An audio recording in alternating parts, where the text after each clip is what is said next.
Hola, muy buenas tardes, comunidad IMES Info. Sean ustedes bienvenidos a su programa Derecho y Humanidad. Soy el maestro Esteban Silva Morales y hoy, 19 de julio del año 2021, siendo las 16 horas con 3 minutos, damos inicio a un programa más de Derecho y Humanidad. Y gracias por estar con nosotros, gracias por acompañarnos en este día. Bueno, pues el día de hoy tenemos un tema muy importante, muy interesante para todo, ahora sí, para la comunidad de derecho y también para las demás disciplinas, porque de alguna manera nos vemos precisamente relacionados, involucrados con este tema de justicia para adolescentes. Para el día de hoy tuve el gusto de invitar a un maestro precisamente experto en la materia, el cual nos acompañará y nos explicará el día de hoy sobre este tema de justicia para adolescentes. Muy buenas tardes, maestro Francisco Santamaría. Sea usted bienvenido a su programa Derecho y Humanidad. Hola, ¿qué tal? Buenas tardes a todos los que nos acompañan. Y nada, primero que nada, pues agradecer por la invitación y esperando pues poder resolver algunas dudas o sembrar algunas ideas y a ver lo que vaya surgiendo durante este tiempo. Gracias, maestro. Pues sea usted bienvenido, le agradezco mucho. Déjenme leer un poquito de la semblanza profesional y así también laboral del maestro.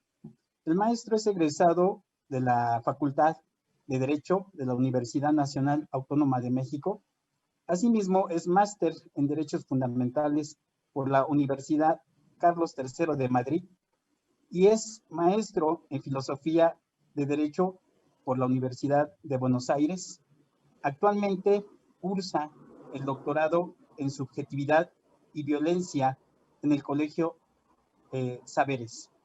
Dentro de su ámbito laboral, él fue oficial judicial y secretario de acuerdos en el Juzgado 12 de Distrito de Procesos Penales Federales y Poder Judicial de la Federación.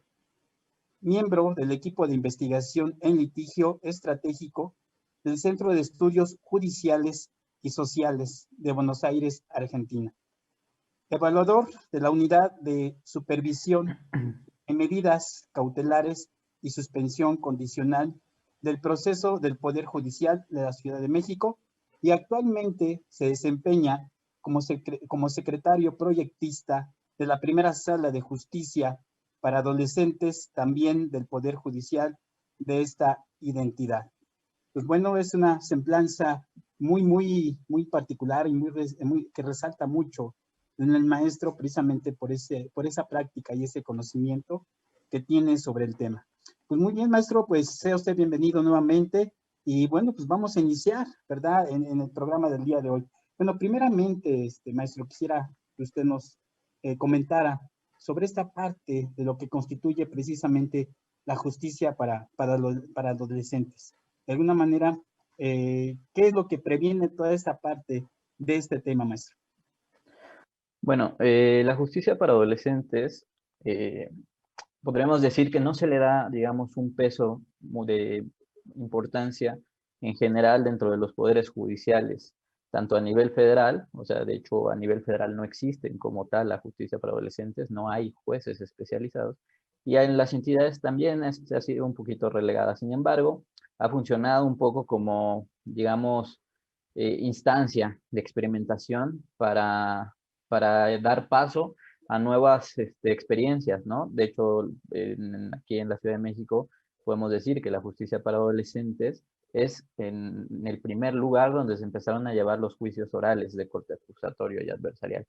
Entonces, acá en la justicia para adolescentes también se están incorporando otros mecanismos alternativos de justicia restaurativa que todavía en adultos todavía no se manejan de manera, digamos, cotidiana, ¿no? Entonces, como que la justicia para adolescentes, si bien no se le da como tanta importancia, sí que ha funcionado y ha ido evolucionando rápidamente y sobre todo a partir de los cambios que se dieron en la reforma constitucional de 2005.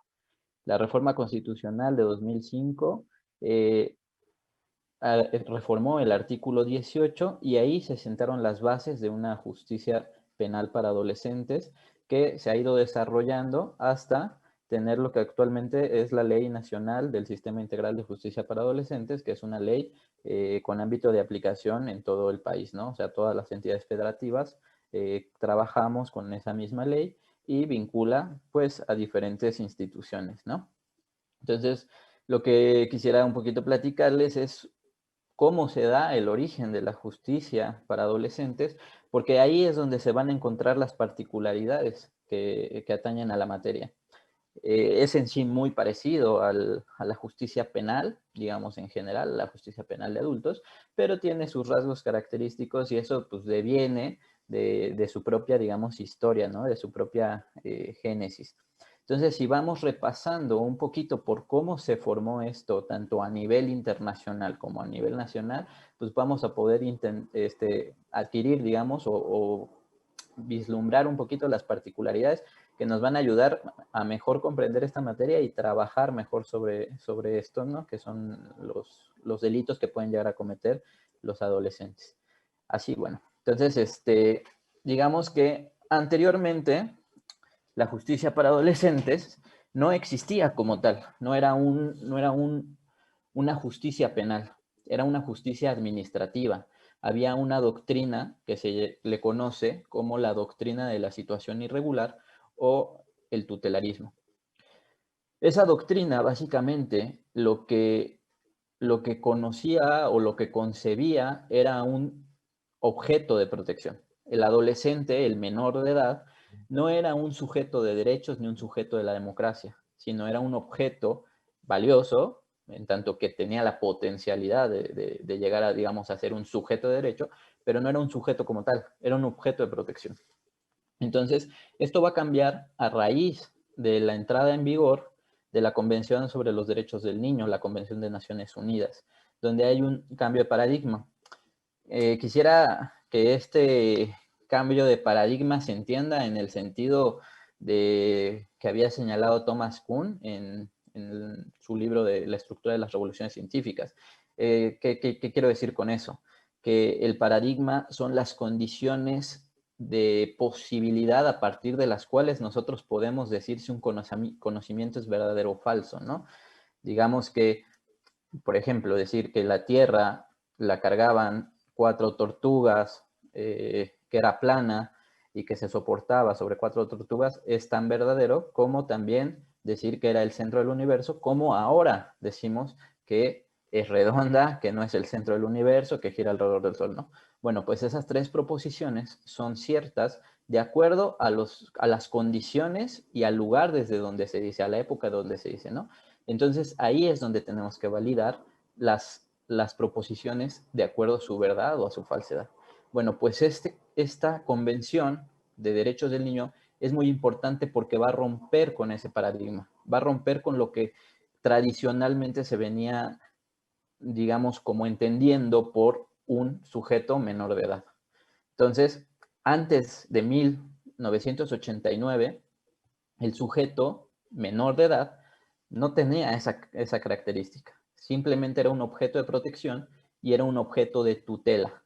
El Estado tenía la obligación de sustituir a la, digamos, carencia de los padres en ese caso y ejercer la tutela de manera sustitutiva.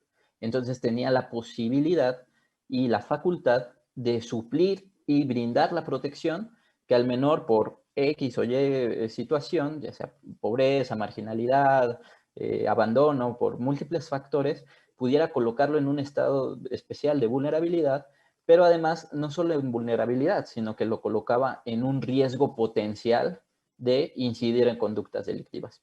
Entonces el Estado tenía que asumir esta responsabilidad y se le facultaba, por tanto, para poder, ni siquiera se podría decir como castigar, porque no se concebían como medidas de sanción las conductas que cometieran los menores de edad, sino simplemente basaba esta carencia de posibilidades, digamos, de adecuar su conducta a las normas y les brindaba cierto nivel de protección. Bueno, el problema es que este nivel de protección o estas instancias de protección pues no funcionaban como tal. Terminaron siendo sectarias, terminando siendo muy marginales Y entonces nos veíamos en un problema pues, cada vez mayor, porque el adolescente, como era un objeto, no tenía derechos y entonces podía, digamos, como manejársele de manera bastante discrecional.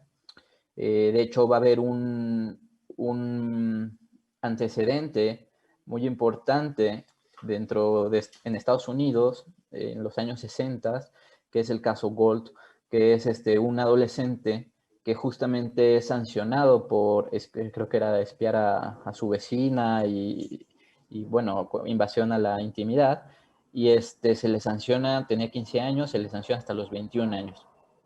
Cuando por esa misma conducta a un adulto se le hubiera, creo que, sancionado con un máximo de 2 meses, ¿no?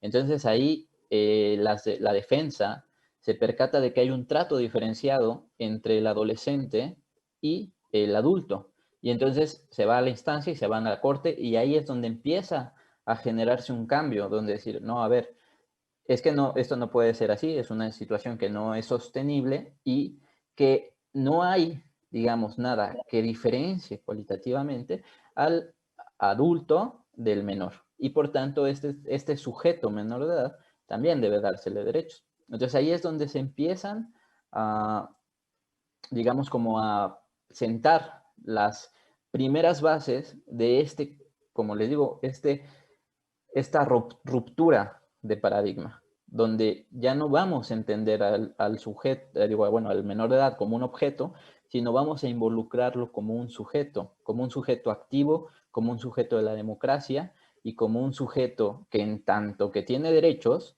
porque se les van a situar derechos, también van a adquirir obligaciones. Y entonces, en tanto que pueden adquirir obligaciones, también van a poder responder por ellas. Entonces, el sujeto menor de edad, al ser sujeto, precisamente puede responder o se le puede atribuir la culpabilidad de sus actos ilícitos. Y por tanto, se requiere crear todo un mecanismo, todo un procedimiento que pueda sancionar y hacerlos responsables de las conductas que cometen, ¿no?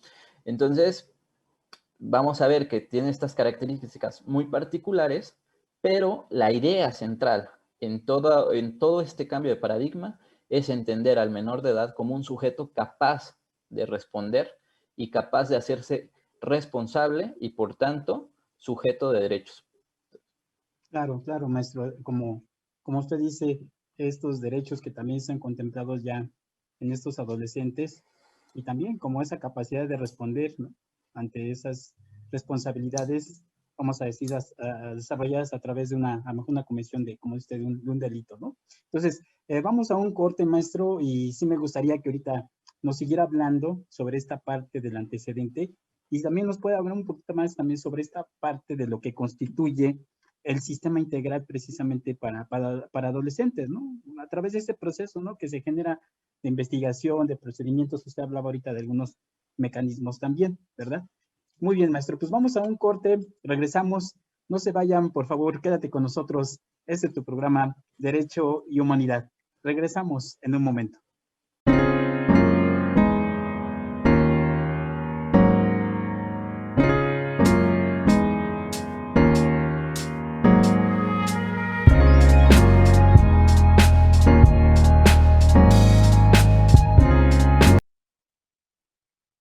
Ya estamos de regreso en tu programa Derecho y Humanidad. Estamos comentando con el maestro Francisco Santamaría, invitado el día de hoy, sobre el tema de la justicia para adolescentes. Déjenme hacer mención de algunos saludos y comentarios que el público y alumnos nos han enviado. Gracias por estar aquí con nosotros. Richel Carlos nos envía saludos. Asimismo, Alberto Arano, de la generación 17 de Derecho. Jonathan Maldonado, igual de la generación 19, gracias a todos ustedes. Yusiel Grace, saludos también al invitado del día de hoy, excelente tema, muchas gracias. Galvez Marina, buenas tardes, igual de la generación 26 de Montevideo de Derecho. Daniel Luna, Saludos, gracias. 19, Generación de Derecho, Montevideo, Oliver Ancona. Buenas tardes, saludos, Generación 25, muchas gracias. Quirochica, saludos, profesor Esteban, Generación 21, gracias. Stephanie Díaz, saludos, interesante tema, y saludos también a su invitado, muchas gracias. Jonathan Maldonado igual nos envía saludos, excelente ponente, y licenciado Francisco, gracias, aquí lo está escuchando. Gustavo Rangel Martínez, buenas tardes, saludos profesores, excelente tema, Generación 22 de Derecho.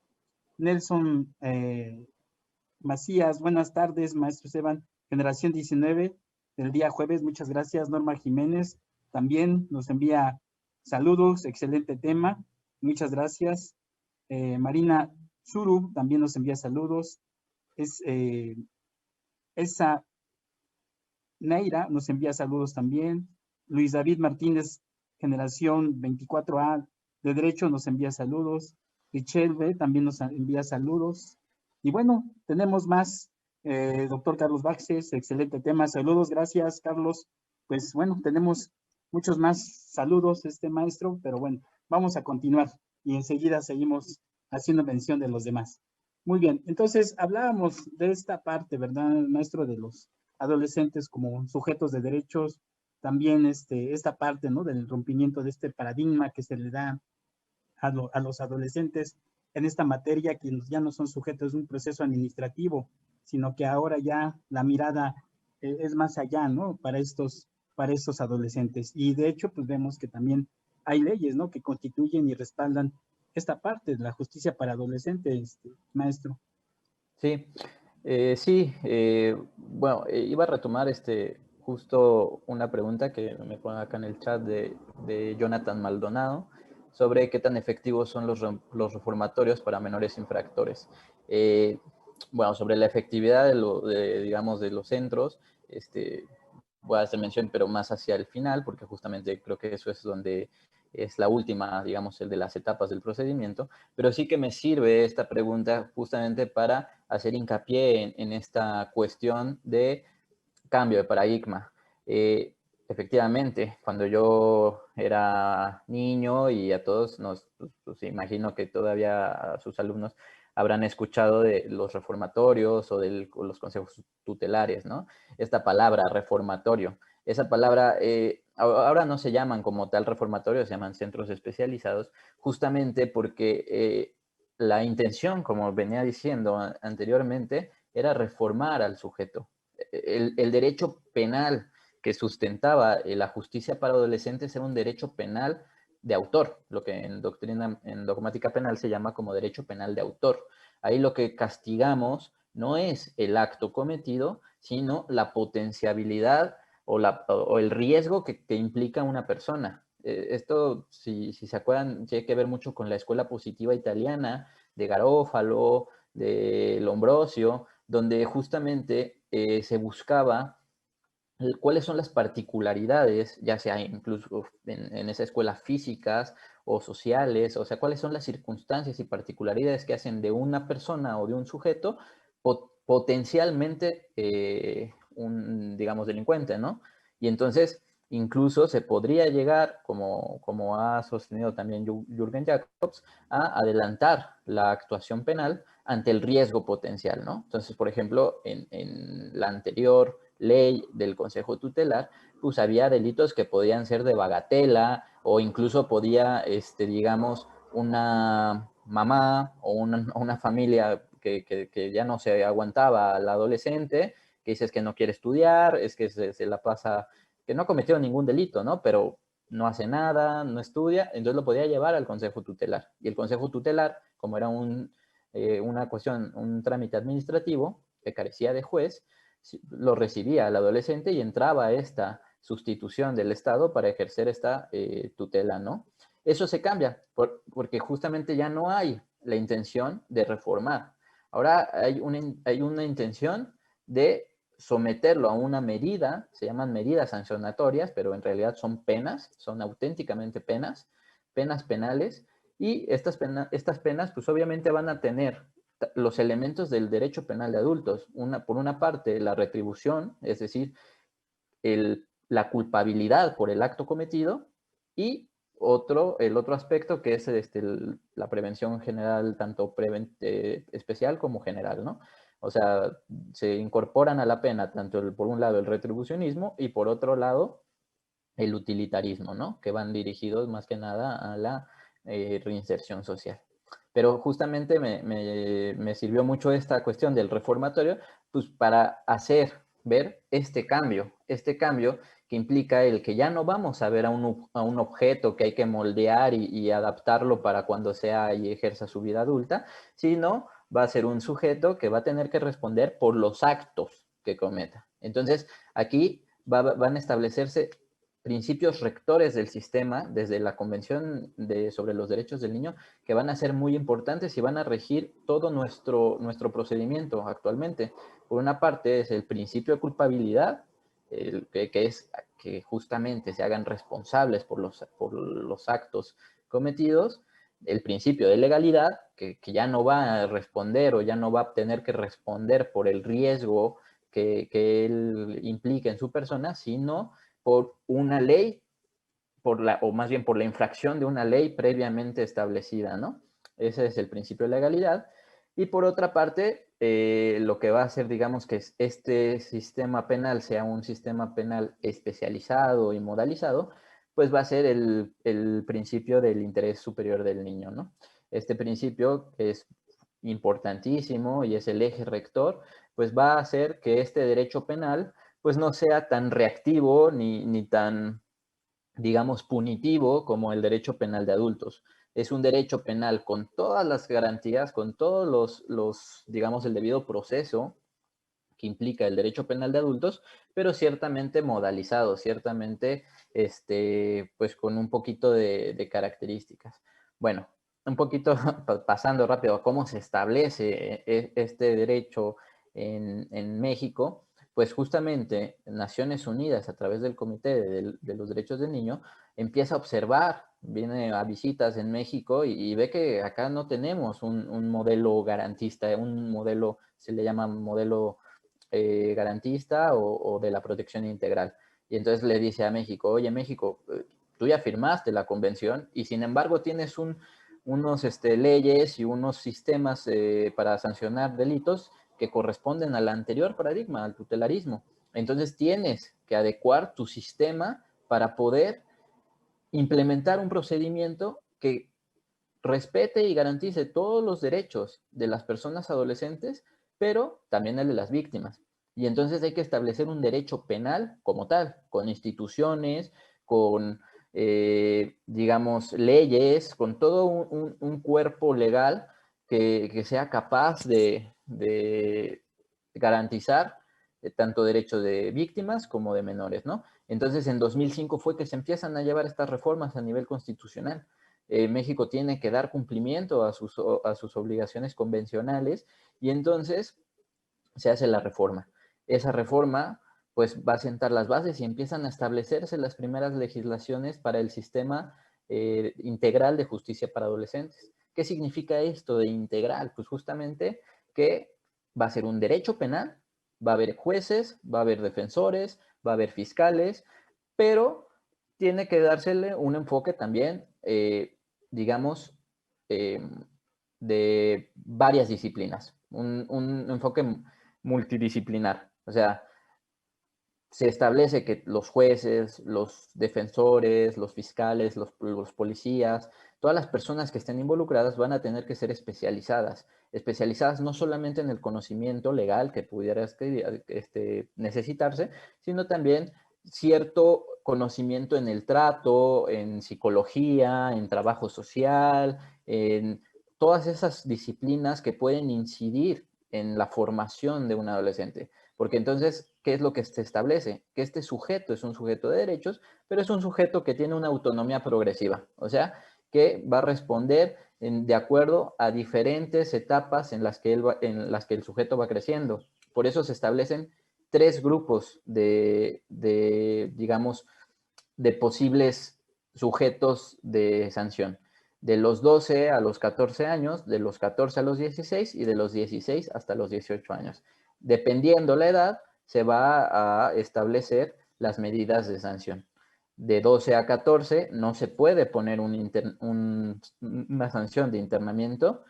De 14 a 16 va a ser la máxima de 3 años, mientras que de 16 a 18 van a ser la máxima hasta 5 años, ¿no? Entonces, justamente van a responder de acuerdo a este derecho que se le conoce como, o principio que se le conoce como de autonomía progresiva.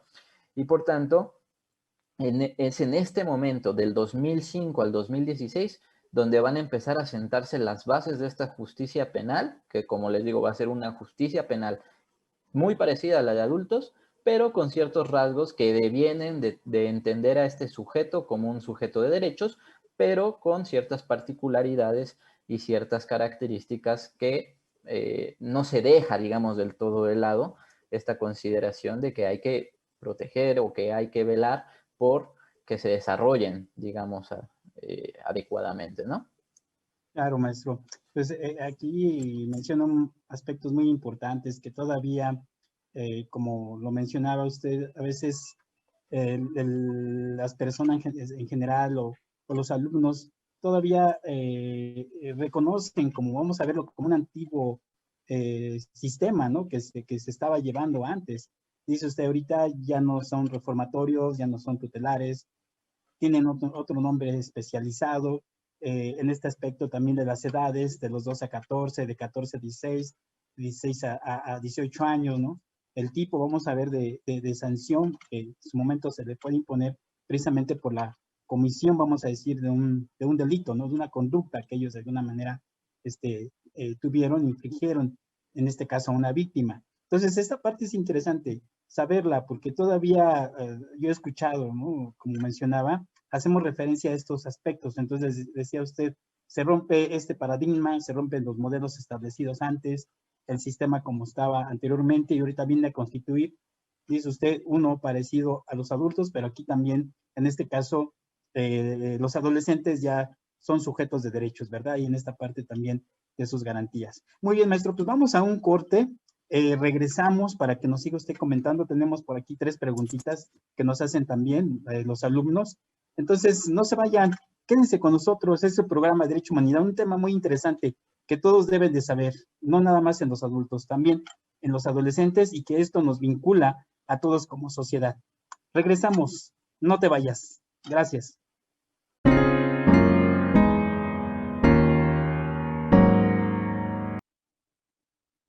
Ya estamos de regreso en este tu programa Derecho y Humanidad.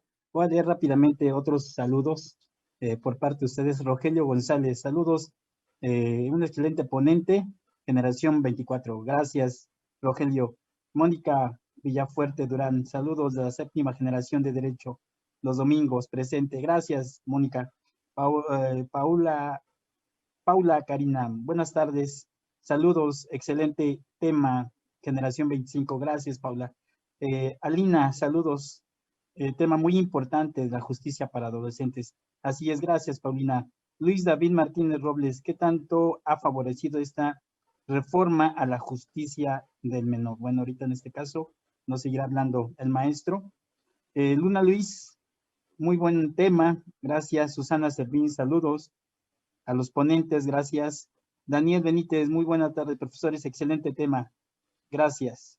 Bueno, y pues aquí tenemos más saludos, pero vamos a dar también lectura a algunas de las preguntas, maestro. Aquí nos hacen una pregunta, ¿qué tan alto son los índices de delitos cometidos por adolescentes? ¿Verdad? Estos delitos, ¿qué tan altos han sido últimamente? Nos comentan. Otra que nos dice, ¿realmente hay una reinserción social para los adolescentes? O sea, nos preguntan si esa reinserción en verdad sí existe, no existe. Y otra también nos hacen, se necesita de la defensa para apoyar a los adolescentes, ¿sí? Es otra pregunta que nos hacen. Y bueno, por aquí tenemos otra mientras vamos con, no sé si nos guste ahorita contestar estas 3 y dar seguimiento, o las dejamos al último, maestro, como usted me diga. No, sí, vamos dando contestación, luego si no se nos puede pasar. Bueno, justamente las preguntas que se han hecho, casi todas van dirigidas hacia la etapa de ejecución de sanciones. Y está bien, porque es precisamente esta etapa la que va a hacer la gran diferencia respecto al derecho penal de adultos, ¿no? Acá, como les había anticipado, pues es un derecho penal con todas sus garantías, o sea, no hay que caer en eufemismos ni nada de eso, es un derecho penal con penas también, ¿no? Entonces, tenemos una etapa de investigación, igual que en adultos, hay una etapa de investigación ante un ministerio público que debe ser especializado. Tenemos una etapa, bueno, y después en control de la detención, audiencia inicial, y después tenemos una etapa de investigación complementaria, y ahí cuando se cierra la investigación complementaria, pues empieza la etapa intermedia. La etapa intermedia, al igual que en el sistema de adultos, va a servir para el ofrecimiento de pruebas. Y sobre todo para el establecimiento de los hechos que van a ser los hechos que se van a controvertir. Entonces tenemos esta primera etapa de investigación, etapa intermedia y después la etapa de juicio. En la etapa de juicio, al igual que funciona en adultos, pues se va a dar el debate, se van a desahogar todas las pruebas que ya fueron ofertadas en la etapa intermedia y va a concluir pues con una sentencia, ¿no? Ya sea absolutoria, ya sea condenatoria. Pero entonces ahí es en esa etapa donde viene, digamos, obviamente durante todas estas etapas del procedimiento, pues hay algunas reglas particulares, ¿no? Que atañen a los adolescentes. Sobre todo, por ejemplo, los plazos van a ser más cortos, hay una, digamos, flexibilidad que se permite en cuanto a que salidas alternas, la reparación del daño adquiere menos peso que en adultos, porque obviamente los adolescentes en teoría no trabajan, ¿no? Entonces, sí que hay algunas reglas específicas durante todas estas etapas, pero básicamente van siguiendo la misma secuencia y la misma lógica que en el sistema penal acusatorio que funciona en adultos. Donde sí va a ser entonces la diferencia es en la ejecución. Ahí es donde es, digamos, cualitativamente diferente. ¿Por qué? Porque si bien la sentencia concluye, en dado caso de que se compruebe la responsabilidad, concluye con una medida sancionatoria o una pena, como les digo, esta pena va a ser, pues, en principio, de menor quantum punitivo respecto a lo que correspondería por un adulto, ¿no? Entonces yo en el bloque anterior pues ya les había dicho, ¿no? La máxima que tenemos para el grupo etario, se le conoce como grupo etario 3, que es de los 16 a los 18 años, es de 5 años. Y entonces solamente va a estar reservada pues para los delitos más graves, homicidio, violación, secuestro. Solamente para ese tipo de delitos va a podérseles poner hasta 5 años de internamiento. Fuera de estos delitos que están contemplados en el artículo 164 de la ley del sistema, pues no, van a ser todas medidas en libertad y aparte, pues por un menor tiempo y ese tiempo va a ser modificable. ¿Por qué? Porque ¿qué es lo que pasa cuando se le sanciona a un adolescente? Cuando se le sanciona a un adolescente, hay un juez de ejecución. Ese juez de ejecución va a verificar justamente las condiciones del internamiento, si es que se da el internamiento, o las condiciones en las que se van cumpliendo las diferentes sanciones, ¿no? Entonces, ahí, junto, digamos, a este juez de ejecución, que es como el que va a estar verificando y controlando toda la ejecución, en realidad quien, digamos, la opera fácticamente es un grupo interdisciplinario, un grupo de psicólogos, trabajadores sociales, pedagogos, un grupo que en conjunto van a diseñar, en conjunto con el adolescente va a diseñar un plan individualizado de ejecución. Ese plan individualizado de ejecución va a ser el eje rector de toda la sanción.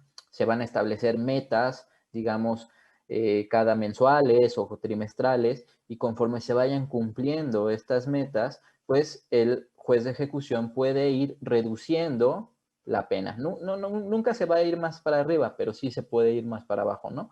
Porque justamente el trabajo en ejecución es muchísimo mayor que el que se da en adultos. En adultos, por la misma carga laboral, es imposible trabajar de esta forma. Acá, la verdad es que a raíz, te preguntaba, ¿no? ¿Qué tanto ha favorecido a la justicia? Pues en términos de justicia no sabría decirlo, pero sí en términos de que a partir de que entra la ley se ha despresurizado el sistema. Entonces, los centros penitenciarios o ahora centros especializados en menores, pues redujeron su población penitenciaria ahorita creo que actualmente son como 300 adolescentes los que tenemos dentro de los centros. O sea, es un número bastante bajo, bastante manejable y con los cuales pues se puede trabajar de maneras muchísimo más adecuadas. Entonces, hay creo que estados de la República donde ni siquiera tienen un solo adolescente. Creo que Michoacán tenía uno o dos, una cosa así, ¿no? Entonces, que tampoco, incluso por ejemplo, en esos casos, no se, es muy, o sea, no es recomendable meter a un adolescente en internamiento porque estaría solo. O sea, en Michoacán no los pueden meter porque están solos. Y entonces, pues no es algo saludable para las personas adolescentes, para los adolescentes que no tengan personas de su misma edad con quienes compartir, ¿no? Entonces, como pueden ver, las sanciones son muy flexibles. Esa es la principal diferencia que hay con adultos. Las sanciones son sumamente flexibles. Se pueden trabajar o se pueden sustituir de muchas maneras. Había un juez español, Jordi Ferrer creo que se llama, que por ejemplo en un asunto que él tiene, es un adolescente que creo que no sé si tiene lesiones o homicidio imprudencial por manejo de vehículo y pues le pregunta durante el procedimiento que qué es lo que le gusta, ¿no? Al adolescente. Y pues a él le gusta dibujar. Entonces su sanción era meterse un curso de dibujo y después él saca un libro, el juez, y el adolescente ilustra y pone los dibujos que él estuvo haciendo, ¿no? Entonces son este tipo de medidas, son tipo de medidas que no van dirigidas tanto al castigo, sino como cómo potencializar o desarrollar. De hecho, van a escuchar en muchas ocasiones que el corte que tiene el sistema de justicia penal juvenil es un corte socioeducativo. O sea, va a buscar reencauzar por decir de alguna forma, al adolescente, tanto a las actividades tradicionalmente académicas, pero no solo académicas, sino en otros tipos de oficios. Hay varias organizaciones, también civiles, que trabajan al interior de los centros. Está, por ejemplo, Reinserta o Reintegra, que trabajan con talleres de teatro, de música, talleres de deportes, y todo eso, bueno, pues van formando parte de este plan individualizado de ejecución. Entonces, pues ha habido una respuesta positiva al sistema de justicia adolescente. De hecho, como había iniciado la charla, pues es en este sistema donde se han empezado a implementar mecanismos restaurativos, o sea, se ha estado experimentando a fin de evitar las sanciones propiamente penales. Entonces, en adolescentes, dada la incidencia delictiva que tenemos, sí hay posibilidad de trabajar. Preguntaban precisamente cuáles son los índices. Pues sí hay, no se puede negar, principalmente concentrado en ciertas urbes, pero son comparativamente a los adultos muy bajos. O sea, en la Ciudad de México, por ejemplo, promedio al año creo que en adultos se manejan un número como de 30,000 carpetas de investigación, ni siquiera carpetas de investigación, sino carpetas judicializadas, mientras que en menores, pues no llegará ni a los 1,000, ni a los 1,000 asuntos, ¿no? Entonces sí hay una incidencia delictiva, pero es muchísimo menor. y normalmente por delitos de no tanta magnitud. La gran mayoría son delitos de robo, robo de vehículos, robo de autopartes. En otros estados de la República sí hay problema con adolescentes vinculados a delincuencia organizada, sobre todo en cuestiones de halconeo, como se le conoce. Eh, pero son pocos. No hay mucho, no hay mucho. De hecho, yo creo que no hay sentencias por delincuencia organizada. Y los índices con los que trabajamos, pues sí, se nos permite trabajar bastante bien con la reinserción social. Obviamente la reinserción social va a depender muchísimo, no solo del trabajo que se haga al interior de los centros especializados o en adulto de los centros penitenciarios, porque por muy bueno que sea el trabajo dentro de los centros, los contextos a los que se regresa a las personas, pues también van a incidir mucho, ¿no? Van a incidir mucho y la sociedad debemos también tener una preparación y deberíamos tener una educación para poder colaborar positivamente con la reinserción social, porque el trabajo es bueno, por ejemplo, en menores dentro de las cárceles, son buenos, pero fuera siguen siendo las mismas condiciones. Son las mismas condiciones y entonces ahí es donde también hay que incidir y también hay que trabajar para desarrollar y cambiar esos contextos culturales. Finalmente, bueno, me faltaba nada más la última de las preguntas para no sé si hay, creo que hay otro bloque de anuncios, pero antes de eso, pues el derecho a la defensa. Sí, como les decía, a raíz de este cambio de paradigma, lo que se establece es un procedimiento penal con todas sus garantías. Y ello implica que el artículo, tanto el 20 de aquí de la Constitución de los Estados Unidos mexicanos, como los artículos del 8º y 25 de la Convención Americana de Derechos Humanos, son vinculantes para todos nosotros. Entonces ahí el debido proceso se tiene que respetar a cabalidad. El derecho a la defensa es un derecho que no que no se puede prescindir. El adolescente, al igual que el adulto, tiene derecho a una defensa técnica y aparte, en adolescentes es una defensa técnica y especializada. O sea, que el defensor tiene que corroborar, ya sea por su manejo de los conocimientos o a través de los títulos y certificados de estudio correspondientes, pero tiene que acreditar el manejo y la especialidad en la materia. Y eso es una prerrogativa de la cual no podemos prescindir. Entonces, desde que es puesto a disposición del Ministerio Público hasta toda la etapa de ejecución, los adolescentes tienen derecho a una defensa técnica y especializada. Y igualmente, el fiscal también tiene que estar especializado y todos los jueces también tienen que estar especializados. Entonces, sí, todas las prerrogativas, todos los derechos del debido proceso son vinculantes para nosotros y de hecho también ese es un aspecto que en adolescentes se ha ido avanzando bastante bien, que es la incorporación de digamos, de los instrumentos internacionales en derechos humanos de los que México ha sido parte. La verdad es que nosotros en la sala, en los proyectos que elaboramos, trabajamos mucho con convenciones internacionales y declaraciones de derechos humanos, cosa que, bueno, de a poco se ha ido incorporando en todos los aspectos del derecho. Pero en adolescentes la verdad que tengo que reconocer que sí está bastante avanzado y sí se está trabajando mucho implementando los instrumentos internacionales. No sé si hay alguna otra pregunta, si hayan quedado contestadas. Sí, sí, maestro. De hecho, hay otra pregunta que nos hace aquí este, Josefina Campos. Nos dice, ¿qué se puede hacer con un adolescente que tiene TIP? Pues ella se refiere a un tipo de trastorno TIP y porque dice aquí que amenaza a sus padres con denunciarlos o demandarlos. Refiere esta pregunta. Sí, en realidad no hay que...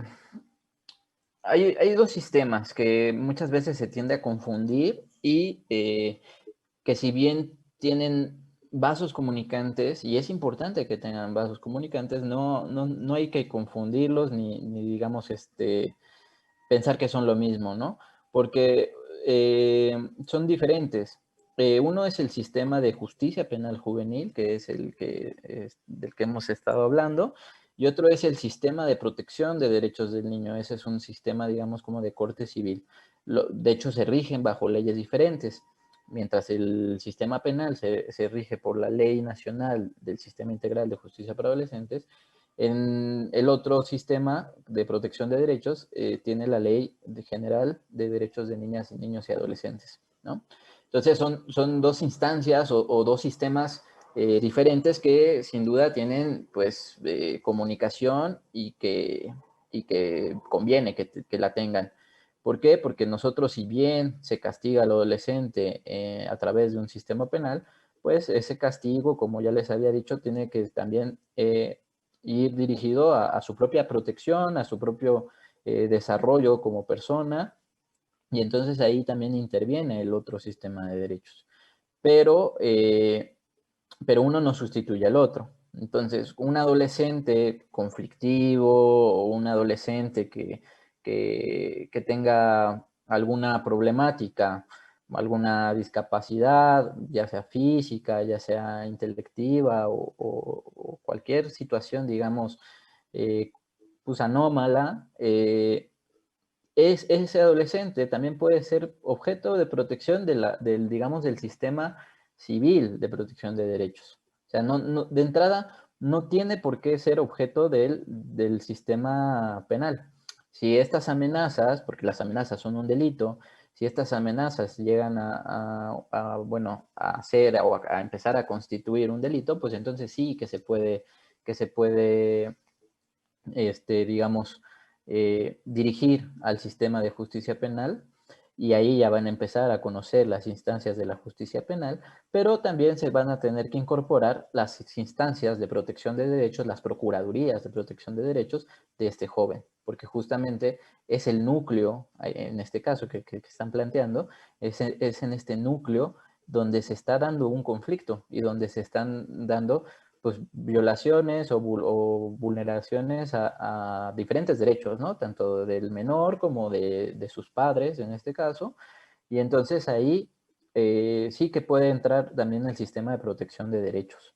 Entonces, estos son los vasos comunicantes que les digo. Solamente hasta que haya una conducta delictiva, en este caso pudieran ser las amenazas, pero habría que ver cuáles son, digamos, los hechos, todo con detenimiento.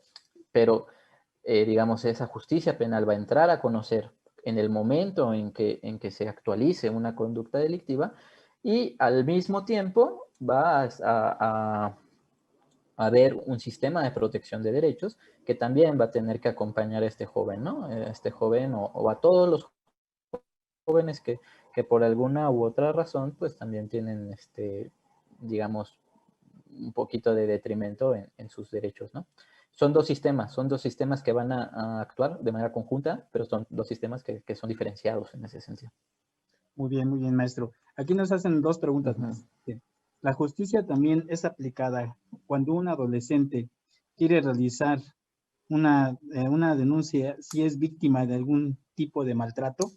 O sea, aquí también se aplica para él en caso de que de alguna manera sean vulnerados sus derechos. Y la otra pregunta, ¿hay algún plan o programa para disminuir los índices delictivos de los adolescentes? Uh -huh. Es la otra pregunta.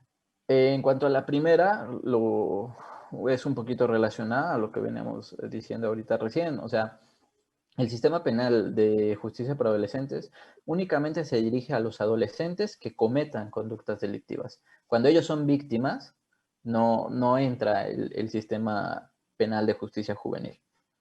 Entrará no sé, los que tengan que ser. El sistema penal de adultos, por ejemplo, si la víctima es un adolescente, entrará el sistema penal de adultos.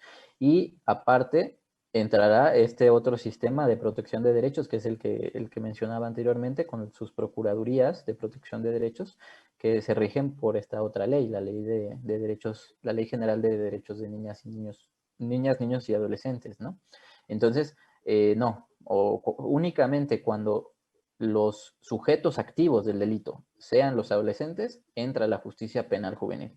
Si son víctimas, entrarán otras instancias y el sistema de protección de derechos. Ese en cuanto a la primera pregunta. Y en cuanto a la segunda, que si existe algún tipo de programa para la prevención. Pues sí, existen programas integrales, pero bueno, al igual que acontece también con los adultos, estos programas son llevados a cabo en su mayoría por instancias bueno, sí, de particulares, asociaciones civiles, eh, con alguna participación pública y se procura atender sobre todo pues en algunos lugares de la ciudad o algunos lugares del país donde se ha percatado, donde hay mayores índices, pero bueno, la verdad es que todavía digamos que no se ha creado un desarrollo de manera tan sustentable como para poder evitar muchas veces estas conductas delictivas. Y además que usualmente caemos en un error, que es la reducción del, digamos, el fenómeno, la criminalidad, con una cuestión económica, que sin duda es importante, sin duda incide, pero no es determinante únicamente. Entonces, la criminalidad hay que entenderla de una manera multifactorial, donde inciden múltiples factores. Es algo que es un tema muy complejo. Ha habido muchos estudios sobre las cuestiones de criminalidad o lo que fomenta la criminalidad y es muy difícil establecer, digamos, programas que si no tienen esta perspectiva multifactorial, pues entonces no van a tener pues mayor éxito. Entonces hay que atender el fenómeno de la criminalidad como un fenómeno altamente complejo. Y yo creo que en esa cuestión, pues podría, sí, hay todavía una deuda por parte del Estado que habría que empezar a trabajar y a incidir más. Porque pues sí han crecido, sí han aumentado ciertos índices de criminalidad, también un poquito en adolescentes, y es evidente que hace falta mayor desarrollo, mayor trabajo, sobre todo en sectores poblacionales, ¿no? Entonces, pero bueno, por otra parte, la justicia penal juvenil en su etapa de ejecución, pues creo que ha dado algunas respuestas, ha dado algunos resultados positivos, no del todo, no como se quisiera, pero por lo mismo, porque pensamos que capaz el derecho penal es la respuesta, pero no, es solo una de las respuestas, pero el fenómeno es multifactorial y entonces hay que abordarlo desde muchos factores, ¿no? El derecho pues, no lo puede todo y es un error pensar que a través del derecho vamos a resolver esto también, ¿no? Así es, maestro. Sí es, como dice usted, inter y multidisciplinario, ¿no? Esta parte que constituye la atención ahora sí a los adolescentes. Pues estamos llegando a la etapa final, maestro. Se fue el tiempo muy rápido. Por ahí quedaron algunas preguntas. Las vamos a responder, ya sea por Facebook, por YouTube. Y en conclusión, maestro, díganos usted, ¿hacia dónde va o cuál es el fin de la justicia para adolescentes? ¿Cómo se contempla? Como conclusión, para cerrar, ir cerrando ya el programa, maestro. Pues yo diría que la justicia para adolescentes ha servido en México, específicamente hablando, como digamos, esta instancia de experimentación. Yo diría que afortunadamente o no, pero el hecho de que haya, digamos, tenido que implementarse a través de todo este proceso que hemos narrado, donde la Organización de Naciones Unidas ha exigido a México este cumplimiento de sus obligaciones convencionales, ha hecho que evolucione de manera muy rápida, pero que ahí, en Justicia para Adolescentes, es donde se empiecen a sentar las bases que después se han ido trasladando al sistema de adultos, al sistema penal, acusatorio y adversarial, y es ahí en adolescentes donde primero empezaron a surgir los primeros trabajos, donde se establecieron las primeras bases. Entonces, yo espero que la justicia penal juvenil, con el transcurrir de los años, empiece a consolidarse, se le empiece a dar un grado de mayor importancia, porque empiezan a haber cambios importantes. La justicia restaurativa está adquiriendo un peso muy significativo dentro de la justicia juvenil, y puede ser una respuesta más, una respuesta o un modo de abordar el fenómeno delictivo y el drama penal de manera diferente. Entonces, si ponemos atención a esas cosas que se van dando, no solo en México, porque la justicia juvenil también ha tenido muchos avances, tanto a nivel latinoamericano como en otros lugares, ¿no? En otros países. Entonces, si observamos a detalle lo que va pasando con la justicia juvenil, pues capaz podamos encontrar algunos modos diversos de enfocar y de entender el fenómeno de la delincuencia. Como les decía, y creo que esto es lo más importante, es que no queramos reducir esta cuestión de la criminalidad a una cuestión meramente legal. La gran virtud que tiene la justicia penal juvenil es que ha tenido que aprender a comunicarse con otras disciplinas, a enfocar el asunto desde muchos puntos de vista diversos, desde muchas perspectivas, y creo que ahí es una posible respuesta. Si seguimos, como muchas veces pasa, reduciendo un fenómeno altamente complejo y pensar que en las leyes, en las normas, en los abogados vamos a tener las respuestas, pues entonces vamos a estar como en un camino errado. Muy bien, maestro, pues muchas gracias. También quiero agradecer a los compañeros maestros Luis Eugenio Pérez y Dorian Méndez por estar con nosotros. Gracias, maestros, por acompañarnos, por invitar a sus alumnos también a escuchar este tema tan interesante que muchos desconocen y que a veces no es muy tratado precisamente. Se va un poquito más enfocado a los adultos, y esta parte de los adolescentes como que la dejamos un poquito, ¿no? Como que la desconocemos. Entonces, para mí fue un tema de mucho interés. Yo espero que también haya sido para ustedes, ¿verdad? Que esta parte que nos dio de manera generalizada el maestro nos aporten elementos para precisamente tomarlos en cuenta y comenzar a tener las miradas también en cuestión de la intervención precisamente con los adolescentes. Y pues asimismo agradecer a todos aquellos alumnos que nos escribieron. Los voy a mencionar rápido. Algunos me van a faltar porque fueron muchos. Andrea, Irma Chávez, Jonathan Maldonado, Mainelli, Sara, Norma Angélica, Jorge Mera Noria, Cristian, Marlene Nájera, Choc, Marianita, Galvez, Marina, Luna Luis, Evelyn Muñoz Sánchez, Leti Martínez, Bolivia Islas, Marianita, Saraí Reyes, Dolores Santos, Yaelo, asimismo Carlos Vázquez. Muchas gracias a todos ustedes, en verdad, por estar aquí con nosotros, por compartir este momento. Y bueno, pues nos vemos en un próximo programa, ¿verdad? Que va a estar con nosotros el maestro Daniel Saí, que nos va a hablar sobre la segunda parte, precisamente a 10 años de la reforma constitucional en materia de derechos humanos. La primera parte, ahí se quedaron muchos, ahí algunas cuestiones pendientes, y vamos a dar seguimiento a la segunda parte. Pues maestro Francisco Santamaría, muchas gracias por acompañarnos, por estar aquí con nosotros. Asimismo, pues hacemos otra invitación para a lo mejor hacer otro programa precisamente sobre el seguimiento, lo que constituye precisamente la justicia para adolescentes, porque todavía hay más. Esto fue como que una parte generalizada, pero hay más sobre la intervención precisamente con el trabajo con los adolescentes.